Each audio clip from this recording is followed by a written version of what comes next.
just to begin the background of the story of Brahma Baba, because I think that maybe there would be some who don't know. And so the story is that here was a man who was a self-made man, the son of a village school teacher, and this was around the end of the 19th century, in the late 70s of that era. And as he grew up, he wasn't so keen to continue to study, but he was interested in business. And he passed through various phases and finally became a jewel merchant, in particular a diamond merchant. And his creativity and his artistic expertise was such that the things that he created were valued by the kings and queens of India at that time. India still had many kings and queens, and also by the British Raj. And so he moved in those circles. And yet his life was a very deeply spiritual one, religious, and he would study the Gita from early morning through till 10, 11 o'clock in the morning, meditating, praying, discussing these ideas with a circle of friends who met together for spiritual benefit. And so the background of his life was one of very high values. And the kings he was working with would say to him, "But Dada, God made a mistake. You have such royalty, such dignity, such honesty. He should have made you a king instead of us." But of course, everything is perfect within the sequence of the world drama. And so this is what he became. And further, as he came towards his age of retirement, he began to spend more and more time in silence and solitude.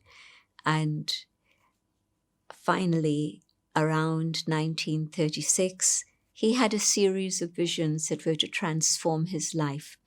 He had a vision, firstly, of the image of God as a being of light, no physical form, no human form, no angelic form, just light.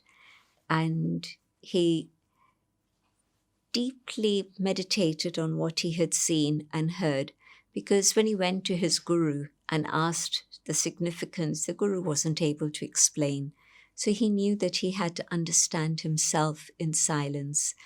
And he began to gradually understand that what he had seen was the form of that being who is the divine, the supreme. Another vision he had was of the present-day modern world going through huge changes, catastrophic changes. But out of all that chaos, the earth settled and was renewed, and a fresh, new, virgin earth began. And on that planet, he saw, it was as if stars coming from above. And as those stars reached the earth dimension, they took on a human form. And although they were human, they were somehow more than human. It was as if there was a light that was shining within them, radiating. And when they moved, it was like a dance. When they spoke, it was music. And they didn't need to speak very much. They seemed to communicate with the power of thought. And it seemed as if it was a world of perfect harmony. Humans with humans, humans with animals, humans with nature. Everything was moving in a system of perfect order. And so there was love, there was truth, there was justice, there was peace, there was purity. Everything was quite visible that this was a better world. And he was astounded because he also understood that he was being shown this situation from the old to a new, with the thought that he could be an instrument for this. And he thought to himself, but how can I do this? How is it possible? And he had to reflect further. A third vision he had was that of the form of Vishnu, And normally in India, they would say that Vishnu is the embodiment of God. And yet again, he heard very strange thoughts coming to him. And they weren't from his mind. He knew that it was someone communicating with him.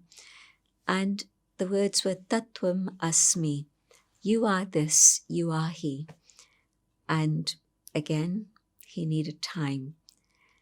And gradually, through his reflections, he began to understand that, yes, humanity was about to enter a period of transition and things would be renewed. And the power of renewal would come from the divine. And he wondered what role he had to play in all of this. And as he reflected further, he understood that a better world could come about through education, through a change of consciousness. And so it wasn't education at the universities that already existed, and there were plenty of them, but it would be a spiritual university. As he meditated on this and shared those ideas stretched from his family to his friends to many, many others. A little gathering started in which he would chant Om and lead people into silence, and the numbers swelled. And people began to have visions. Some saw him as Krishna, some would have a vision of that form of light, some would see him in the form of a subtle deity, an angel.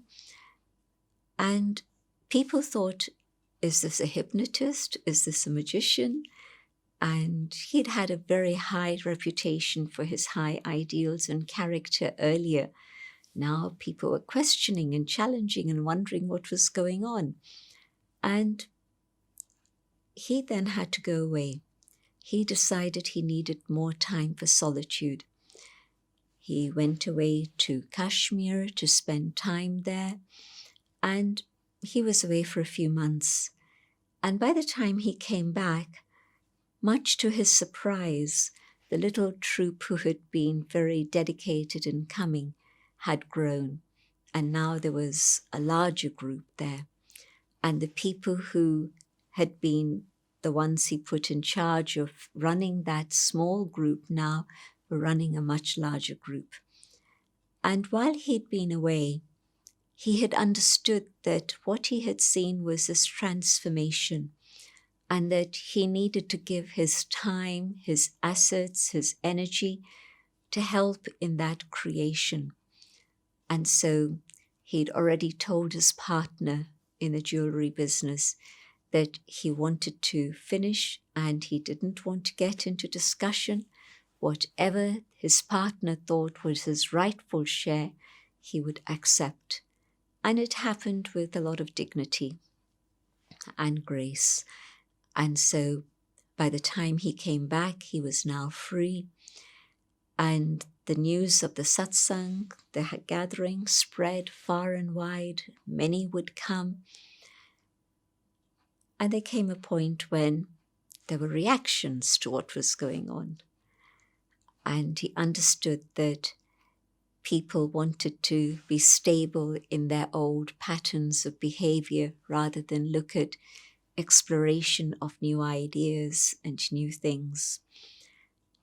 He came to Karachi, but people had had visions of where he was going. And so 350 people followed, and they came to Karachi, and he had to very quickly organize places for them to stay. But he did that all because now he had entered a different awareness, a different consciousness, and his heart has grown. He was always generous and a philanthropist, but now his heart had grown very large, knowing that he had to support and help all of these individuals. And so very quickly homes were set up, a home where 60 young sisters would stay, and that's today become a school, so you can imagine the size. And other homes where brothers would stay, where mothers would stay, and where children would stay. So a variety of different places dotted around the city of Karachi. And as time went on, of course, there was a war going on outside, and the war reached India in the form of the Partition War later. But this group, even though they were scattered living in different homes, this group focused on experimentation of the inner world in a laboratory of their own mind under the teachings that Brahma Baba was sharing. They would explore what is happening with my mind, what is going on with my awareness, how can I shift the personality traits that I have and be able to transform some of them, things that I've had the whole of my life. Maybe I've had anger, maybe I've had ego, but they were being given the tools, firstly, to explore all of this, secondly, to practice meditation, and thirdly, as a result of the meditation, to see how much change there could be brought about within their own behavior patterns and their own reactions and responses. And so it was quite an amazing experiment. And right from the very beginning, one of the things that he understood from the divine was that he had to help in the establishment of a world not only of peace, but a world of equality, of justice. And he looked around and he saw that the biggest injustice was that of the genders. And he decided to have affirmative action. He didn't call it that, but that's what he did. He decided that it would be women who would be the teachers and the leaders, and they would be able to give the spiritual sustenance that was needed to help people bring about transformation and change in themselves. And it was a revolutionary idea in 1937 to have something like this. Even today, in that state of Sindh, people are not so forward-looking, but this was in Sindh in 1937. And he even went as far as establishing a trust in which there was a group of 8 young women, and he entrusted his fortune. He was a jeweler, he had created his fortune himself, and his family was supportive, and he surrendered all his assets to this group, the foundation. And even today, if somebody has a certain amount of wealth, can you imagine them surrendering it to a group of young women? And in those days, none of those young women even had a bank account, not one of them. And yet, there was a guidance that was coming from above, and he had that inner commitment that he had to follow that guidance. He had already understood this, and he trusted it absolutely. And so the surrender happened, and after that he became a trustee, in the sense that nothing is mine, everything belongs to God, and these are the instruments who are going to take care of things. And the journey had started and the organization was born. A lot of time was spent in meditation, and the amazing thing was that here was a community that was predominantly Hindu, but they were surrounded by a majority Muslim community. And the government officials all recognized that these were the children of God. That's how they called them, Allah Log. They were the people of God. And through the troubles that happened during the period of the war and later, they were always given all facilities and all support, and not a single hair of anyone's head was harmed. They were totally non-violent. The only protection they had was their own yoga power, and Baba had told them, that is the most important protection you can have.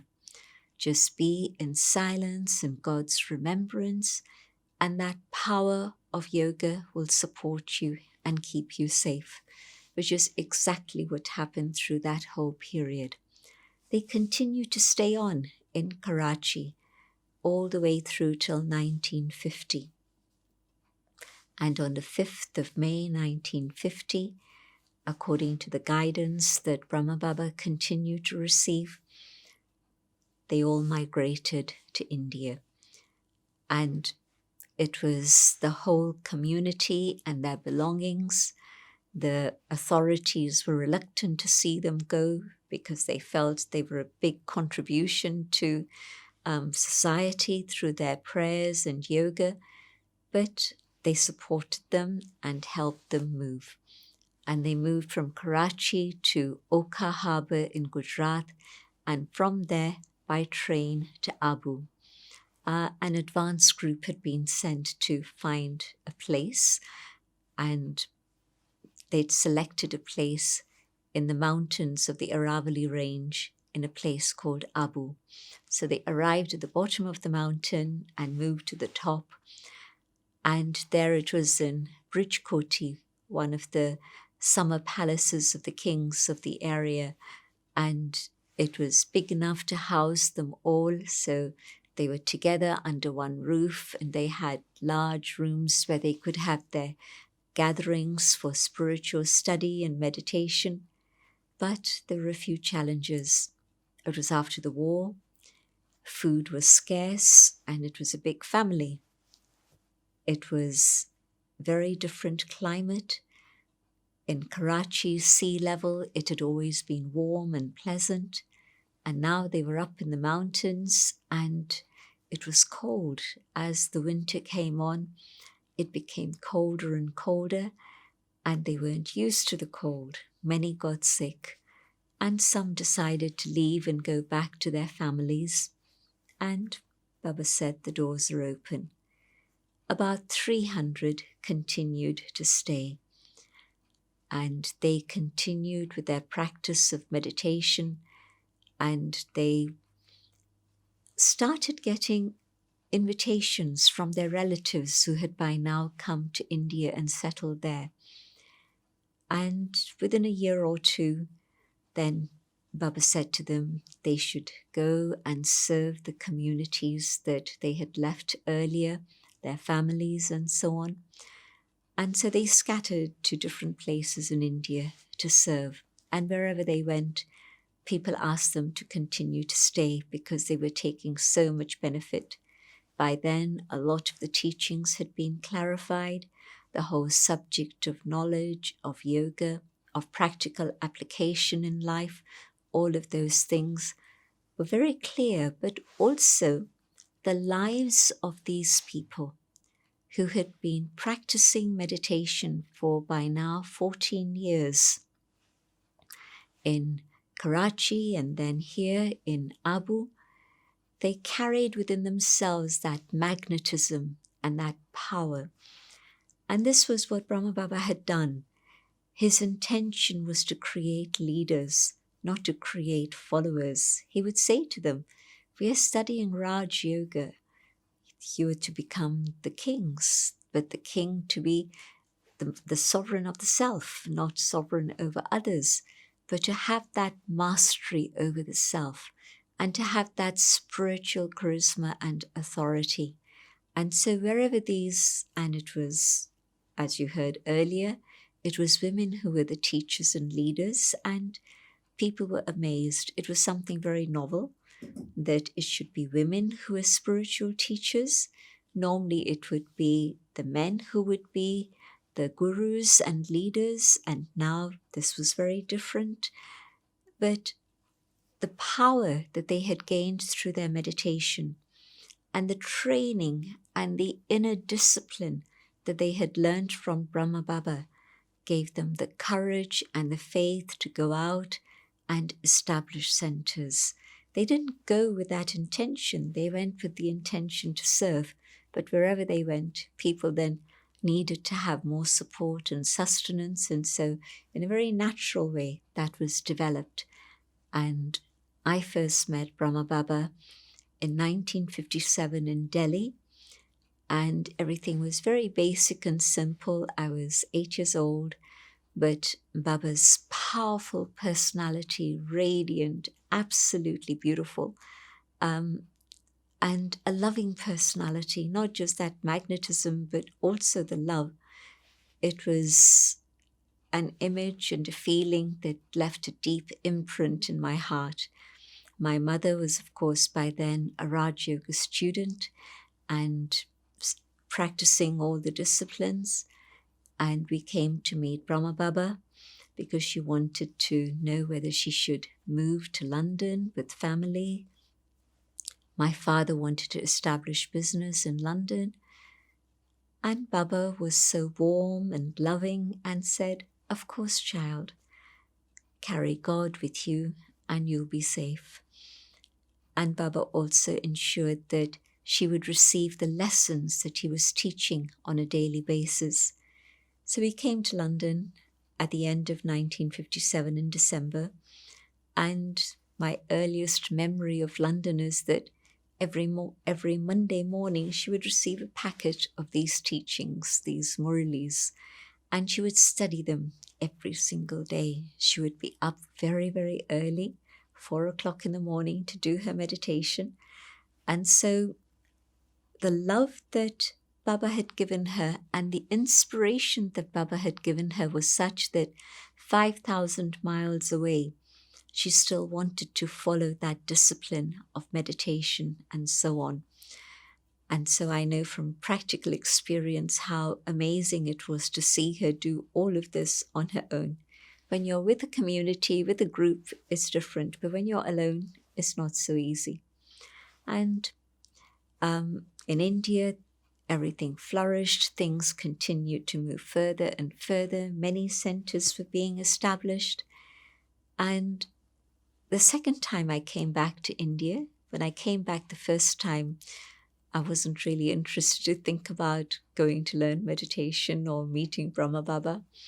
But the second time I came back, 1966, I did want to go to meet Brahma Baba.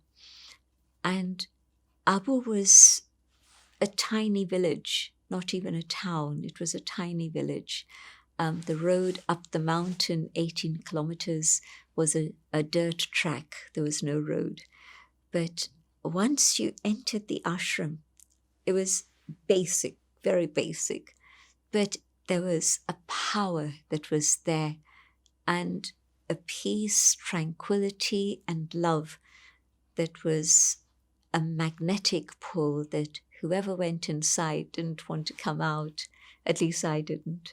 And I hadn't expected anything like that. And it was just a very, very beautiful experience with Brahma Baba at that time. The love, the foresight. Baba told me I would be a spiritual teacher when I wasn't even a spiritual student at that point. But Baba could see something in me that I hadn't recognized in myself. And very warm and loving, wanting to know about our comfort, our physical needs. Now here is this amazing yogi who was by then 90.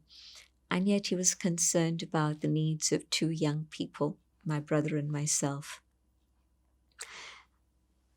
But it was time to leave, and I felt as if I'd left heaven on top of the mountain and I'd come down to a very, very different world. But life carried on. I came back again in 1967, the next year. And again, many, many lovely personal experiences with Brahma Baba. But I'll continue the story and come back. And again, very deep connection with Brahma Baba, one of the heart. And back to London, more studies. And then at the end of 1967, I decided I wanted to spend time in India to get to know my roots.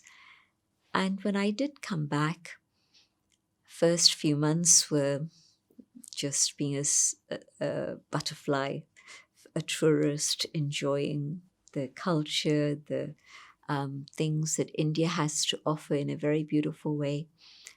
But after a few months, my head felt a bit empty.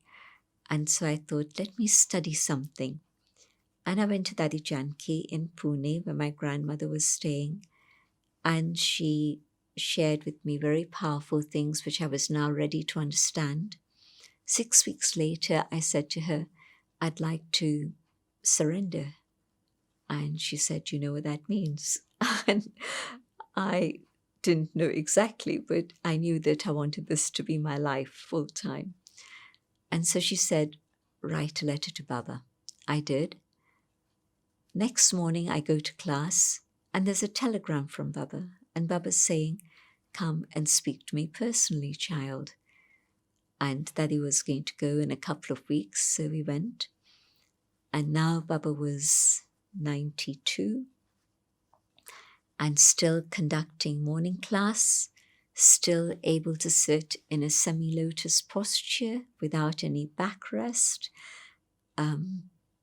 The only time Baba used a chair was when he was having meals, and his meals lasted 15 minutes, no more than that, because by then Baba's meals were very, very subtle, just a tiny bit of everything. And that was the only time he would sit at a table and a chair. The rest of the time, Baba would sit on the floor, on a cushion, on a semi-lotus posture, and didn't need spectacles at that age. It was amazing, and the power of yoga is useful not only for soul, but also for body. And Baba would engage in very deep exchanges. And Baba told me that, yes, he knew what my future was to be. He had told me so already. And I remembered that scene. And so different experiences again that time. But one particular experience, this time it was summer. The other times I had gone, it had always been the monsoon time. And so there were nobody else from outside the ashram who was there. It was just 30 members who were there in the community taking care of things, and a group of about 8 of us with Dadi Janki would be there. But this time it was summer, and so there were a couple of 100 people who were there who had come to have a week of meditation and study with Brahma Baba. And so it was a large group at that point. And Brahma Baba said, come and see me this evening. So Baba would conduct morning class, and then there'd be activities through the day. And in the evening, again, there would be meditation. But after dinner, there would be a night class. And in that night class, it would be much lighter, a little bit of exchange, Baba sharing a few more thoughts. Morning class would be very, very official. Baba's lecture and no interruptions. Evening, Baba would ask questions. Baba would wait for the response. Or sometimes he would say, do you have a question? So very different, but very powerful. And so after the night class, Dadi knew that we'd been invited to go see him. We went to his room, and there's a little courtyard there just outside the room, which today is covered. At that time, it was open to the sky. And because it was warm, the assistant, the sister who was helping Baba with practical things, she pulled his very simple bed out from the room into that courtyard. And the bed was 4 posts, and it was cord. and that had been stretched out between the four poles, and just a thin little mattress on top, so very light, very movable. And Baba was lying down on that with his head in his cupped by his arm, by his hand, and just with the elbow, and everything was sparkling. It was about 10 of us, and we were standing around the bed, and the sheet was sparkling white. Baba's clothes were sparkling. There was a beautiful moonlit sky. Everything was just sparkling. And Baba started giving drishti, the vision of God's remembrance, and sharing that through the eyes. And the first, the second, I must have been the fourth or fifth in line. And when Baba started to give me this drishti, Baba beckoned, and I went the 2 steps closer to his bed, and just beside his pillow, there was a bunch of white jasmine flowers. So Baba picked up those flowers and was handing them to me. And the purpose was not so much the exchange of flowers, but the exchange of the drishti. And everything was sparkling. And Baba's face was sparkling too. And then it felt as if there was a light shining in the forehead, and that light was pulling I, the soul, out of the consciousness of the physical form and the physical world to a different dimension. And it was beyond this world, a world of no sound, a world of silence, a world in which it was as if it was just me and my parent. Just that being of light, the supreme. I don't know how long I was held there in that silence, but after a while, it was as if the voltage had reduced and my consciousness came back here, and I realized that I was back in the physical dimension. And it was as if I had taken a new birth. I had gone to another place and now come back, but different. And that was a very, very special moment that I recall so vividly even today. And then after that was night anyway, we parted company, and Baba spent time just talking about very practical issues, about coming and staying in the ashram, many practical details. Baba was an amazing spiritual leader, but Baba was totally aware of the pragmatic side of life and the practical details that needed attention. Baba would take a tour of the kitchen every day and make sure that everything was as it should be. And a handful of people and 200 people who had come, cooking for them, logistics, Baba managed everything. But meanwhile, Baba had also been training many others. And the training was not sit down and learn, but practical example. We would see how Baba would interact with others. We would see how Baba would go through a process of decision making. And so all of those were processes of training. In the Murali, Baba would share his own experiences of meditation, his own understanding of spiritual teachings. So it was very practical training through his own life. I came back again in October, this time ready to go wherever Baba would send me. And Baba sent me with the person who had been living with him for the last several years as the manager of the whole family, the organization. And Didi, we called her Didi Manmoini. So I was to go with her to Delhi and wherever else. And meanwhile, Dadi Prakashmani was going to be looking after the ashram as the manager with Baba. And so my own sense is that Baba knew it was time to go, and he was preparing. Didi had had 4 years of preparation with Baba. Now it was time for Baba to prepare Dadi Prakashmani. And of course, she'd spent time with Baba, Karachi and all those days, but in recent times, she'd been more out on the service field rather than in Mount Abu. And so that period became a period of preparation. I was very fortunate I could come back again in December. And each time I was seeing him in that space of 6 months, I saw him 3 times. I was seeing that it was as if Baba's attention was more and more focused on silence. And it was as if Baba was in company with God. And everything that Baba spoke seemed to be not from this level, but from another level.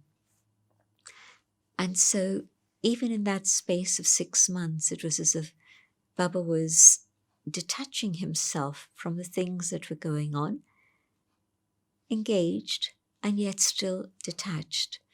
A very interesting combination. I came back in December, and again it was a very moving meeting because Baba was pleased that I was happy in this life and very comfortable, and Baba had many ideas to share about service. And I went back to the place where Didi had fixed me, which was Agra. And on the night of the 18th of January in Agra, we received a telegram that Brahma Baba has flown away. 19th morning, we left and came to Abu. And we arrived on the morning of the 20th, and there was meditation going on. And we joined the meditation. It had been continuous since the 18th night. And on the 21st, instructions came through a trance messenger. And you'll have to ask about what is trance and what trance messengers are another time. But the message came through Dadi Gulzar that the 21st would be the day of the cremation. And we got permission that the cremation would be in our own land, sacred land.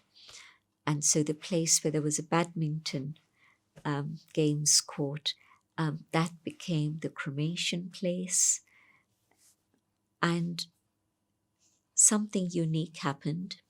Part of the message was that Dadi Prakashmani had to light the fire.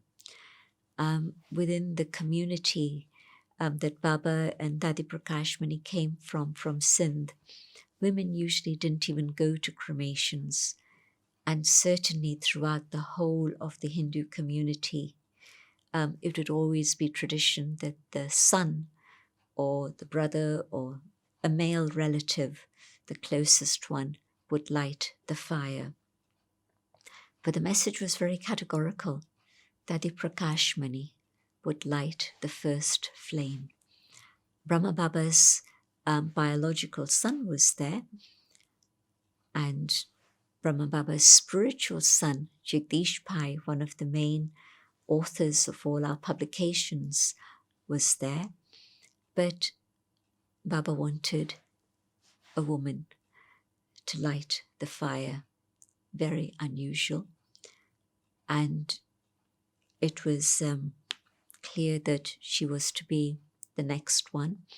So the fire was lit. We all added our little piece. And it's very dramatic seeing the whole body go up in flames. It's a real sense of a departure. Everything got cleaned, all the halls, etc. And the first food was cooked. Through that period, we just had tea and milk and water. It was winter, it was cold, so hot drinks were available all the time. But the first food was cooked, and as is customary when we cook food with the Brahma Kumaris, it's first always offered to God. And especially in this context, the first offering was going to be to God, and we would hear further through the trance messenger whatever instructions were given.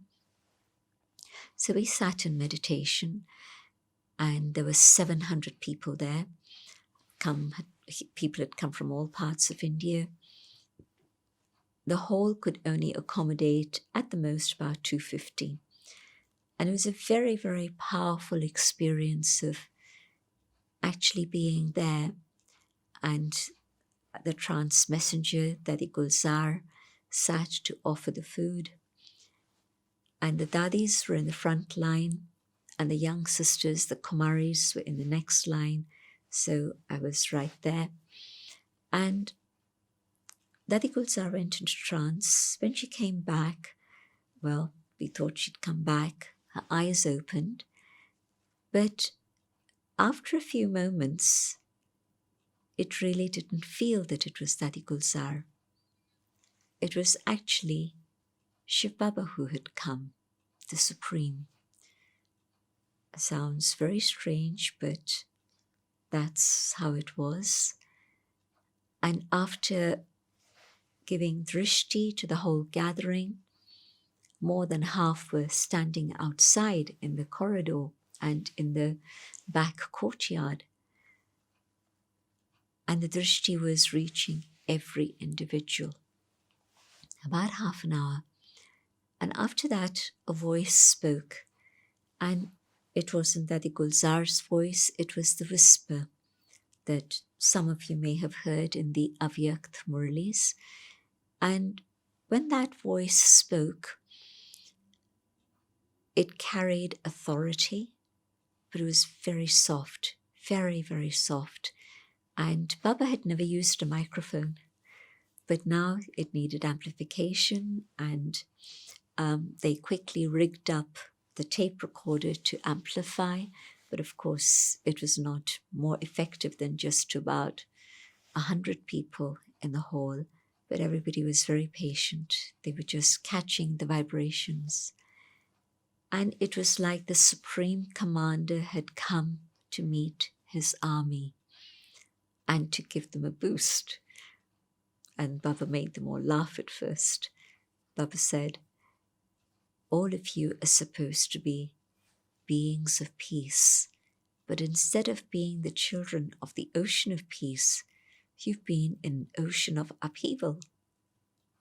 And it was perfect. It released the tension. Everybody laughed.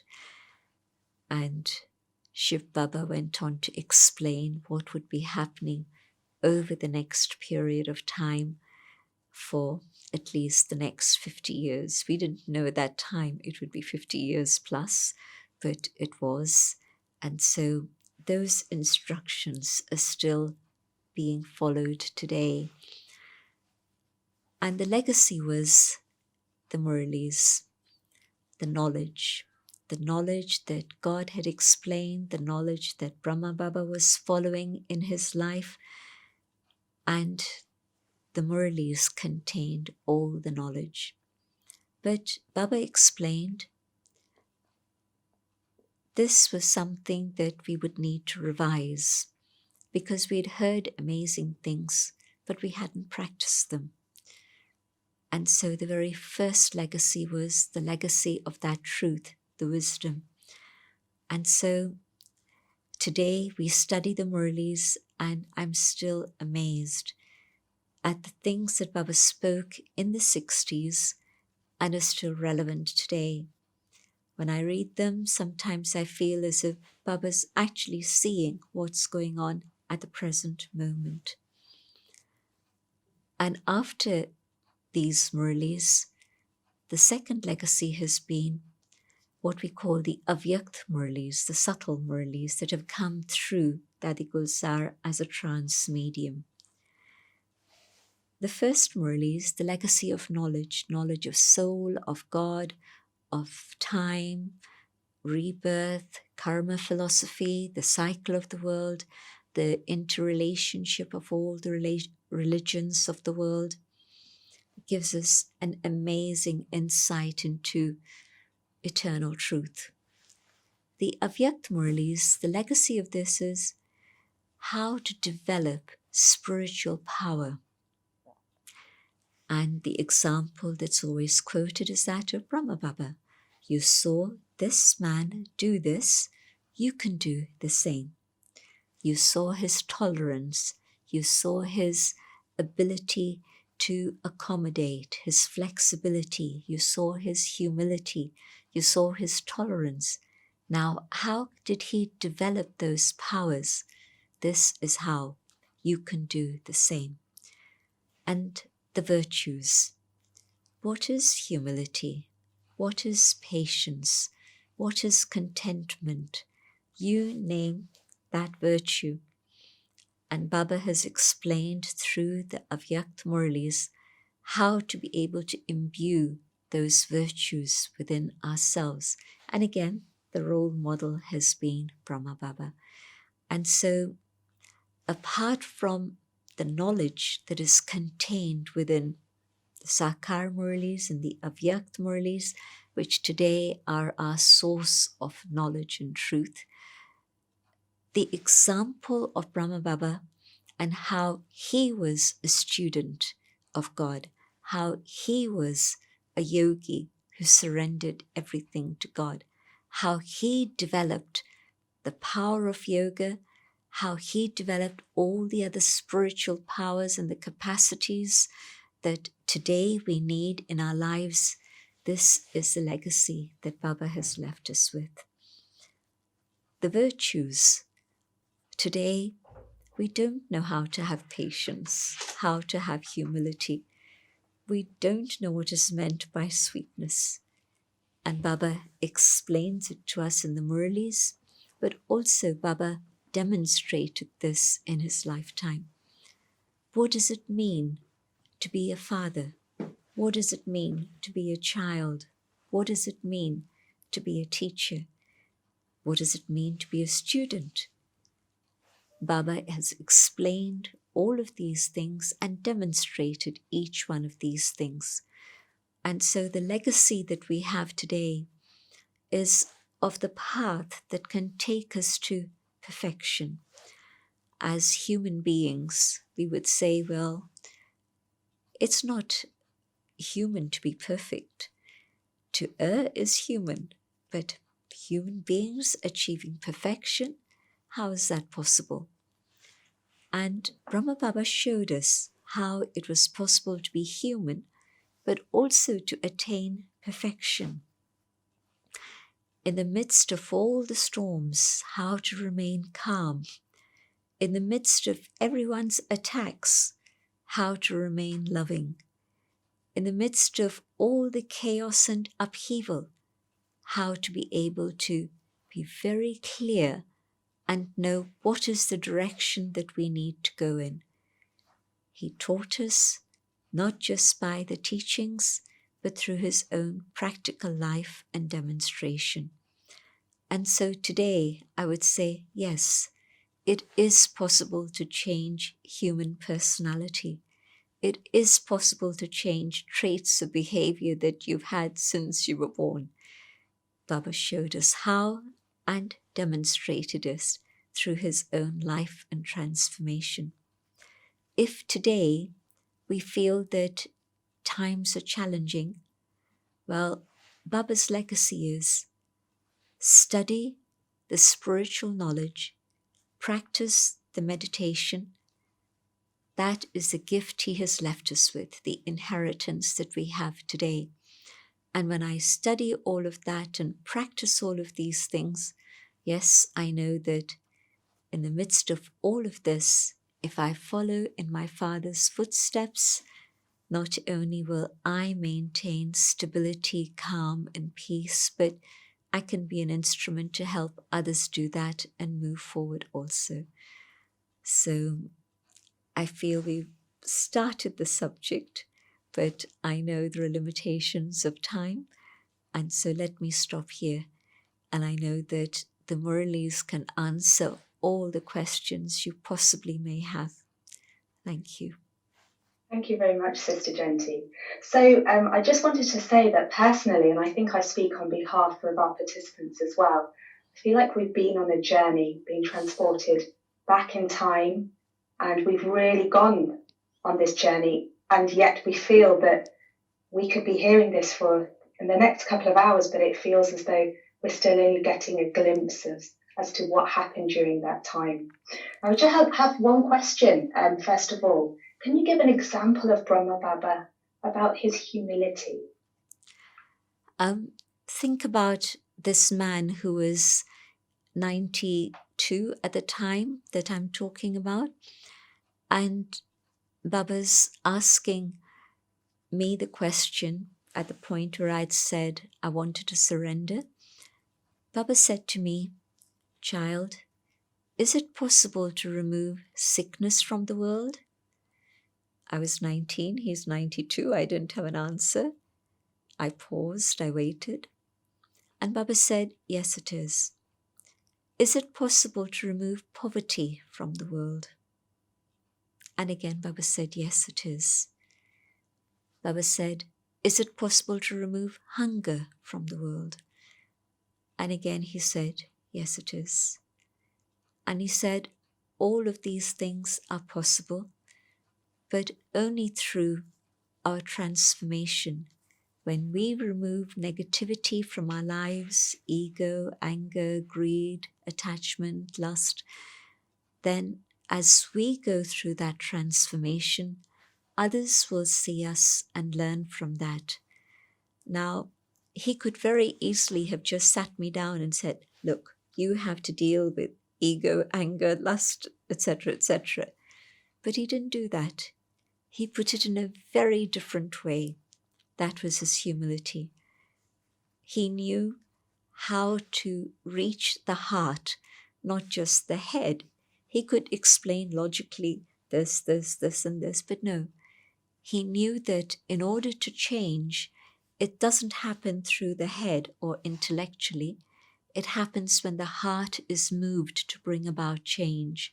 And so just this one little story of how he was able to touch my heart and make me understand that it was my personal transformation that could help others. And so that's one story of his humility. But his humility was amazing. And another question is, you spoke about Brahma Baba teaching people to be a leader. How can we be a leader of ourselves? The clue lies in that expression I was using. He would say to us, "You are Raj yogis, Raja, the sovereign, the master." The other word he used to use was praja. You are not praja yogis, you're not subject yogis. And so if I'm a Raj yogi, it means I have to be a master of myself, the sovereign of myself. And that means I have to learn how to discipline my mind and keep my mind on track. I have to learn how to keep my consciousness on a higher level and not get pulled down by all the distractions of the physical dimension, to be able to see through things through that higher consciousness. And I have to learn how to deal with negative traits that are not useful for me, are damaging for me, but also causing a lot of hurt for others. And so as I practice meditation and yoga, and of course he was leading us in yoga, he was showing us how it was possible to maintain that continuous link with the divine. That is the power through which I discipline my mind. I'm able to transform my personality traits, my habits. And so I can be a leader for myself. And if I can be a leader for myself, others will take inspiration and I'll be leading by example. Okay, now we'd like to just take a moment for you to guide us through meditation for the next 5 minutes if possible. Sure. Sitting comfortably, I go within and come to the awareness of the inner being. I, the soul, am a being of peace. I am a being of light. And in this awareness, I connect with the Supreme, the Source of light, of love, of truth.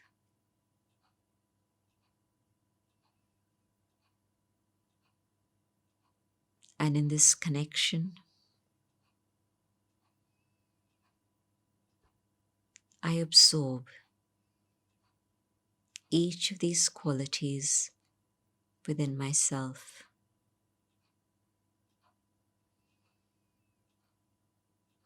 As I absorb the love,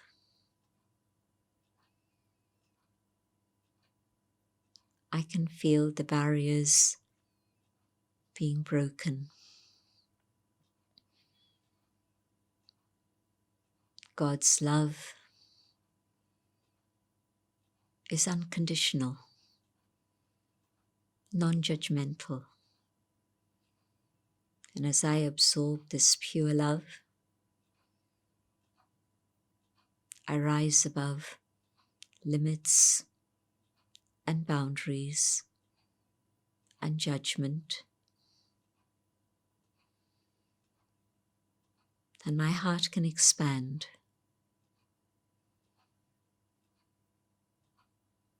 And the love can reach out and include each one of my human family.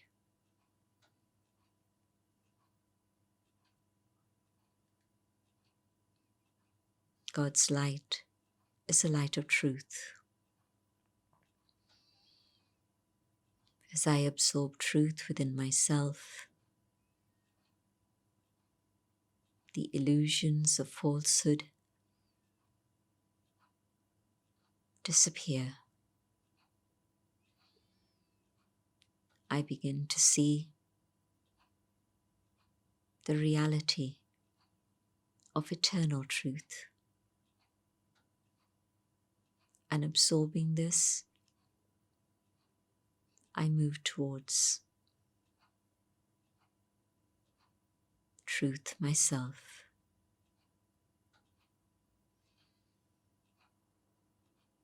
God's light, God's love, God's truth extends far beyond the boundaries of these walls and touches the hearts of the human family.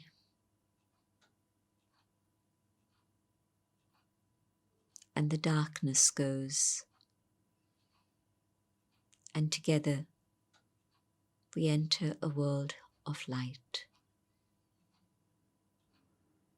The day begins, filled with justice and truth, peace and love.